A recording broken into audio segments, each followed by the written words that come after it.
So yan po yung pumapasok na amperahe, depende po sa init yan, medyo makulimlim. Ito naman po ang pagsukat ng amperahe ng solar panel natin. Kung ilan ang amperaheng tinatanggap natin pag ganitong katingkad yung init. Sukatin muna natin yung voltahe. Ito galing sa panel. Ayan, 12.79. So para malaman natin kung ilan yung pumapasok na amperahe, ito po ay isi-set nyo muna ito sa 10 amperes. Tapos ito ililipat nyo dun sa unfused.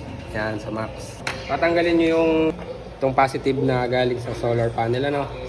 Yan. Para masukat nyo yan, maalin po dun sa probe na positive at negative, maalin, isaksak nyo dun. Tapos ito, lalagayin mo dito. Yan. So ayan po yung pumapasok na amperahe. Paano mga nang dito sa... So yan po yung pumapasok na amperahe, depende po sa init yan, medyo makulimlim. Ayan, 2 amperes So pag sobrang tingkad niyan, ang pinaka-maximum niyan ay 5 amperes. So kayang-kaya po niyang i-charge ang battery natin kasi 300 watts lang yung i-charge dahil may DOD siya na 50%. So yun po, 5.22 amperes na dahil matingkad yung init. So ganun lang po magsukat ng amperahe.